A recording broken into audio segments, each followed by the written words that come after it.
Hola chicas y chicos, vamos a terminar con el título 1 de la Constitución y nos falta el capítulo 5, el capítulo de la suspensión de los derechos, en qué momento la Constitución deja que se puedan suspender estos derechos de forma general o de forma individual, y lo explica en el artículo 55.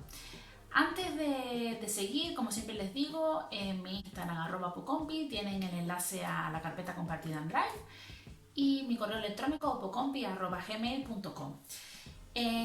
Para este artículo también vamos a tener que remitirnos a una ley orgánica que, ya que vemos este tema de la suspensión de derechos, lo voy a explicar junto con la ley correspondiente. Les voy a dejar un esquema que yo tengo hace muchísimo tiempo. Es un esquema elaborado por colicofrenético@hotmail.com. No sé si es alguien que hace tiempo que elaboró pues recursos y los publicó, porque ahora mismo pues no lo encuentro activo en ninguna red social y tampoco encuentro alguna página. No sé, si alguien la conoce pues me lo puede dejar en comentarios o me puede escribir. Pero vamos, se los voy a dejar compartido en la carpeta porque es algo que es público, que lo ha compartido gratuitamente. Y a mí me ha venido muy bien este esquema. Combina tanto este artículo de la Constitución Española, el capítulo quinto del título 1, junto con la Ley Orgánica 4/1981, que es la ley de los que desarrolla este tema de los estados de alarma, excepción y sitio. En concreto, en la Constitución, en el artículo 55, en el punto 1 de este artículo nos va a decir en qué casos de forma general y qué derechos van a poder ser suspendidos en el estado de excepción o de sitio. Ya en el punto segundo nos va a decir que una ley orgánica podrá determinar la forma y los casos en que de forma individual y con la necesaria intervención judicial, es decir, tiene que ser un juez el que dictamine que ese derecho puede ser suspendido, y el adecuado control parlamentario, los derechos reconocidos en los artículos 17, apartado 2, 18, apartado 2 y 3. Estos derechos, que lo tienen aquí en este esquema que les digo, son el de que el plazo de la detención preventiva tiene que ser máximo 72 horas, pues podrá ser ampliado a un máximo de 5 días, el de la inviolabilidad del domicilio y el derecho del secreto de las comunicaciones. Nos dice que pueden ser suspendidos para personas determinadas en la relación con las investigaciones correspondientes a la actuación de bandas armadas o elementos terroristas. Estos son los casos en los que la Constitución dice que esos tres derechos pueden ser suspendidos de forma individual, es decir, con nombre y apellido. La utilización injustificada o abusiva de las facultades reconocidas en dicha ley orgánica producirá una responsabilidad penal, como violación de los derechos y libertades reconocidos por las leyes.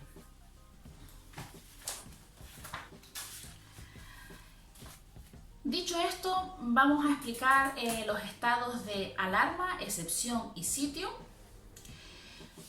Con la Ley Orgánica 4/1981 que regula estos tres estados, el primero de ellos, que es vamos a decir, un nivel más light, más bajo, es el estado de alarma. El estado de alarma lo va a declarar el gobierno mediante decreto del Consejo de Ministros, dando inmediata cuenta al Congreso. El decreto es el que va a determinar el ámbito territorial al que afecta este estado de alarma. Puede ser para un territorio en concreto o puede ser para todo el país. Esto muy pregunta de examen. Los plazos. El estado de alarma tiene un máximo de 15 días. Prorrogable dicho plazo por 15 días más, con autorización del Congreso. Es decir, máximo 15 días, prorrogable por 15 días más. El ámbito territorial, como les había dicho, es el que determina el decreto. ¿En qué momento se pueden adoptar este estado de alarma o en base a qué causa? Por un lado, para catástrofes, calamidades o desgracias públicas, crisis sanitarias, tales como epidemias y situaciones de contaminación grave, Este es el estado que se tomó para la pandemia del coronavirus. Paralización de servicios públicos esenciales para la comunidad, cuando no se garantice el derecho a la huelga con los correspondientes servicios mínimos, por desabastecimiento de productos de primera necesidad. ¿Qué medidas se pueden acordar en este estado de alarma? Se puede limitar la circulación o permanencia de personas o vehículos en horas y en lugares determinados. Se puede practicar requisas temporales de bienes e imponer prestaciones personales obligatorias. Se puede intervenir y ocupar transitoriamente, de forma temporal, industrias, fábricas de cualquier naturaleza, con excepción de domicilios privados. Se puede limitar o racionar el uso de servicios o el consumo de artículos de primera necesidad. Se puede impartir órdenes para asegurar el abastecimiento de los mercados y el funcionamiento de los servicios. Tenemos otra situación, que es el estado de excepción, un poquito más fuerte, por así decirlo, que el estado de alarma. En este caso lo va a declarar el gobierno mediante decreto, igual que el anterior, adoptado por el Consejo de Ministros, pero ahora no es que tenga que dar cuenta al Congreso, no, es que le tiene que pedir autorización al Congreso. Es el Congreso el que tiene que autorizarlo. Esta autorización, es decir, la autorización ya redactada por el Congreso de los Diputados, es la que va a determinar el ámbito territorial. Todo esto es preguntas de examen porque nos puede liar. En el estado de alarma, se da cuenta al Congreso. En este estado de excepción, es el que lo autoriza al Congreso. Te pueden preguntar también, ¿quién determina el ámbito territorial? En el estado de alarma lo determina el decreto del gobierno. Pero en el estado de excepción es la autorización del Congreso la que va a determinar ese ámbito territorial. Entonces hay que tener cuidado y esto se pregunta bastante.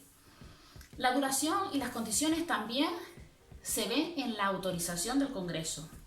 El decreto puede ser modificado durante el estado de excepción mediante el mismo método, es decir, por la autorización del Congreso, y el estado de excepción podrá finalizar antes del periodo declarado mediante el decreto del Consejo de Ministros. Duración. En el estado de alarma eran 15 días. Ahora aquí tenemos que puede ser una duración máxima de 30 días, prorrogables por otros 30 días más, previa autorización del Congreso. El ámbito territorial, como ya les decía, es el que diga el decreto y la autorización. ¿En qué caso se puede adoptar este estado de excepción? Cuando el libre ejercicio de los derechos y libertades, el normal funcionamiento de las instituciones democráticas, el de los servicios públicos esenciales o cualquier otro aspecto del orden público resulten gravemente alterados y mediante el ejercicio de las potestades ordinarias no se pudiera restablecer. Ven que ya es una situación un poquito más delicada que en el caso del estado de alarma. Los derechos constitucionales que pueden ser suspendidos en el estado de excepción. Todos estos que voy a decir van a ser los mismos que en el estado de sitio. En el estado de sitio, que es el siguiente que vamos a ver, a todos estos le vamos a añadir uno más. Entonces, vamos a verlo. Los derechos que pueden ser suspendidos de forma general, no con nombre y apellido, sino de forma general para la población de un territorio, para la población nacional. Por un lado, el derecho a la libertad y a la seguridad, el derecho de detención preventiva de máximo 72 horas, el habeas corpus, que era el derecho que tenía al ser detenido, cuando consideraba que podía ser detenido de forma ilegal, a que yo fuera puesto ante un juez de forma inmediata. El derecho de inviolabilidad del domicilio, el derecho del secreto de las comunicaciones, el libre derecho a elegir residencia, circular, entrar y salir de España, el derecho de expresar pensamientos, ideas y opiniones, el derecho de comunicar y recibir información veraz por cualquier medio de difusión, el derecho de que solo puede acordarse el secuestro de las publicaciones por resolución judicial, el derecho de reunión, el de huelga y el derecho de los trabajadores y empresarios a adoptar medidas de conflicto colectivo. Todo esto puede ser suspendido en el estado de excepción. Por último, vamos a ver el estado de sitio.